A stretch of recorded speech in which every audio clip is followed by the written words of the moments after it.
Well, good morning, good evening, good afternoon, good grief. My name is Willie Lawson, and welcome back to the program.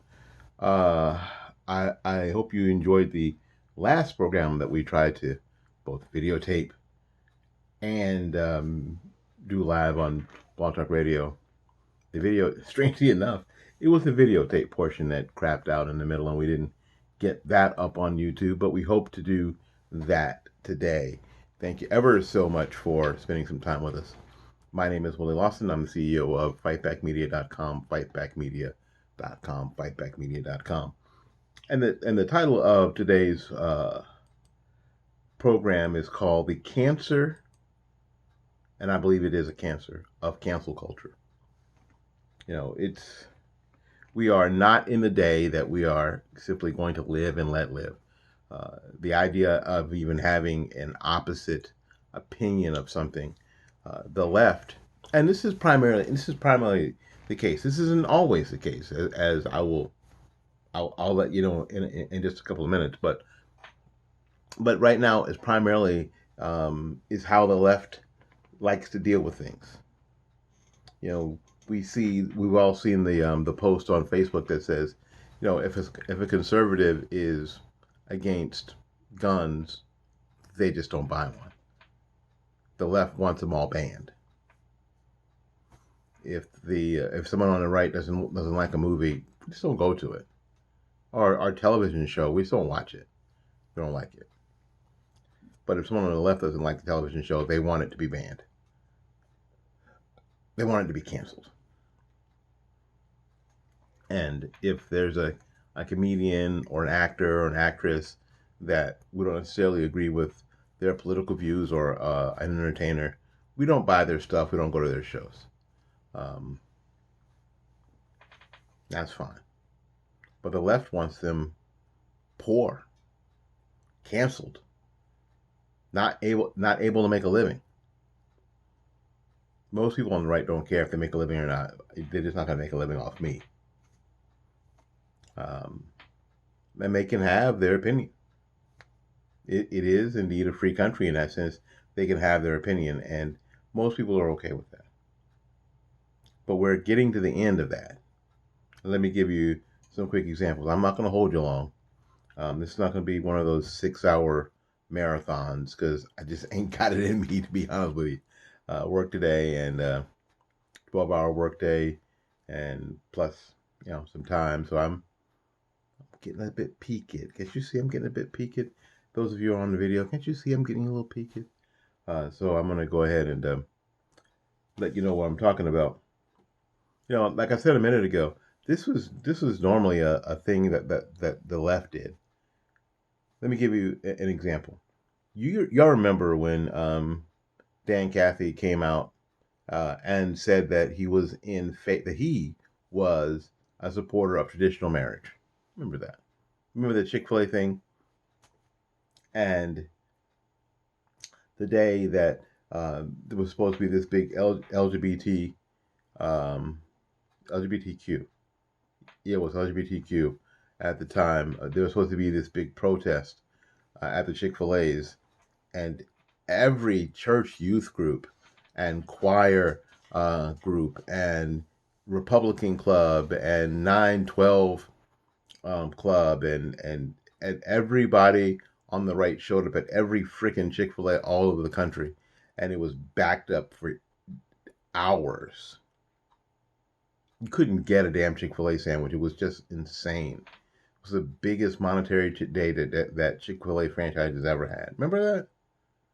When the left was trying to cancel Chick-fil-A, and the right showed up and said, "Oh, no, no, no, no, no, not my Chick-fil-A, not my Jesus chicken. Oh no."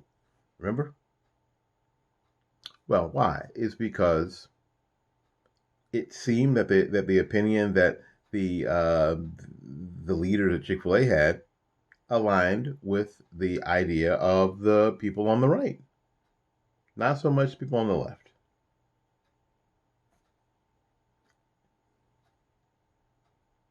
And this section I'm calling the capriciousness of the crowd, the capriciousness of the clique.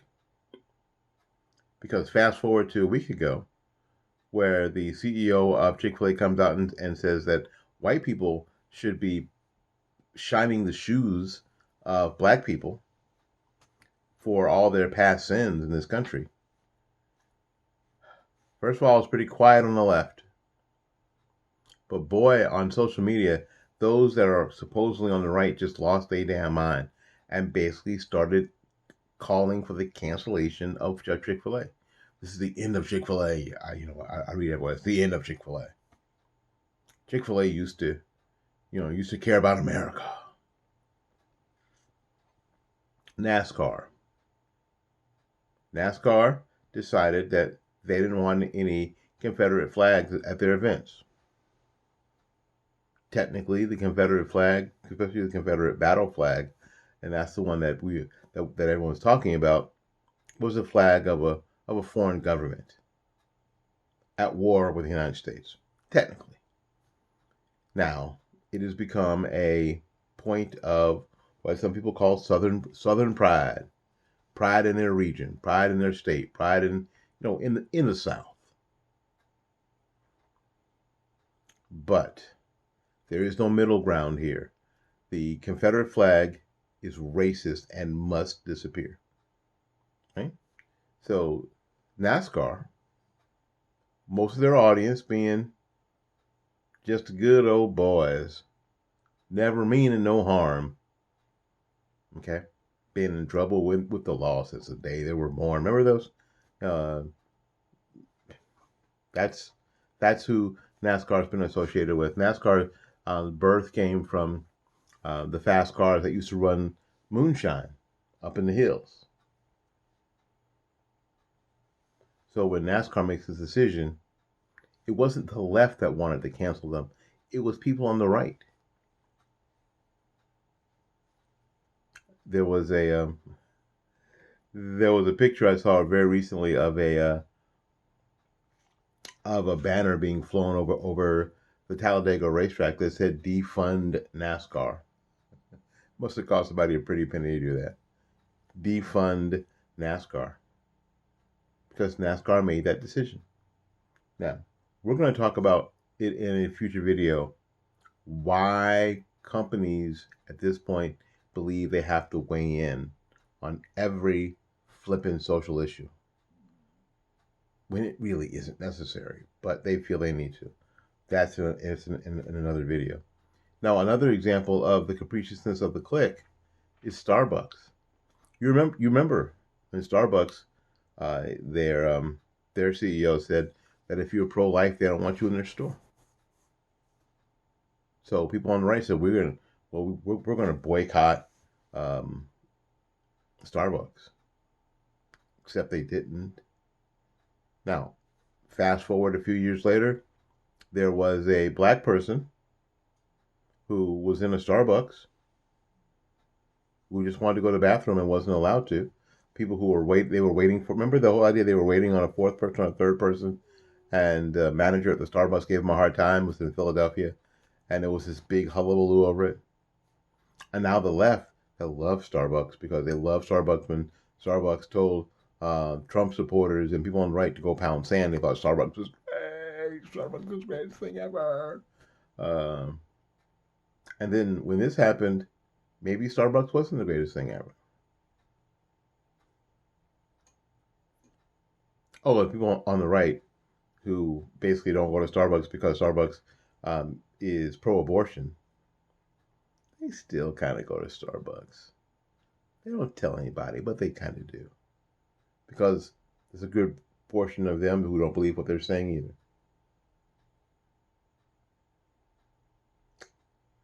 I got to get the statues, I guess, right? I have, where I live, and everybody knows I've been a strong proponent for not naming things, buildings, parks after people. Just don't. It's always going to get you in trouble. There are lots of statues out there. And in this country, in its short history, 240 years or so, pretty short history, Yes, there are still statues out there of people who fought with the Confederacy. There are. And there will be for a while.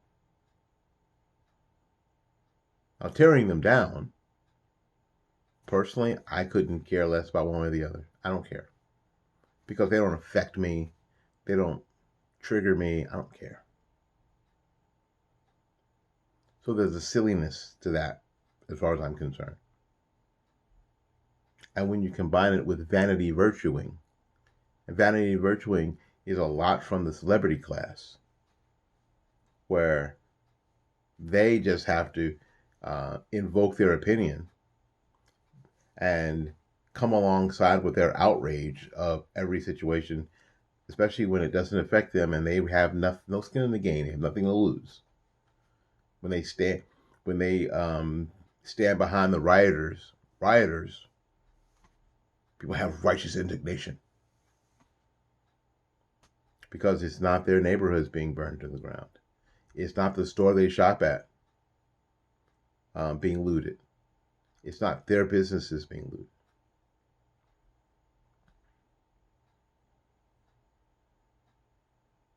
However, let's get to the point. Is any of this cancel culture, including getting rid of Aunt Jemima, Uncle Ben, the Land O'Lakes Native American, Paw Patrol, Splash Mountain. What's the newest one? Oh, Eskimo Pie. Sorry, all that nonsense makes me giggle. What is the effectiveness of that? How's that really make, or even banning the Confederate flag at NASCAR or anywhere else? Has anyone attached that to some effectiveness, some policy changes, some funding changes that made a difference in the lives, especially of Black people in America? Is it even possible? My thought is that it's not even possible because there isn't any connection. It's just silliness. And it's a cancer because it spreads. Everything has to go. Everything is racist. Everything is derogatory. Everything is bad. When the fact of the matter is that it's not true. Some things are just history. Good, bad, or indifferent. It's that marking, that post, that marking post that lets us know how far we've come. I think that's very important that we have that. But the fact of the matter is, for me, if it doesn't get me from where I am to where I need to be, then it's extraneous and we should get rid of it and we should not participate in it. If the problem is how police treat African Americans in America, tearing down the Robert E. Lee statue isn't going to make one damn bit of difference, is it? Doesn't make any sense. Seems like a distraction.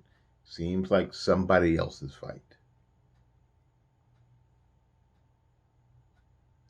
Getting police to treat African Americans in America better won't be fixed by changing the name of Doak Campbell Stadium on the campus of Florida State University. It just won't. It's a virtue signaling, useless act to gain attention to the people who want it changed. Well, he was a segregationist. Well, he's dead, let alone not president anymore. Let alone not really attached other than by name. Remember I said earlier, stop naming things after people. It should have been Florida State Stadium the whole time.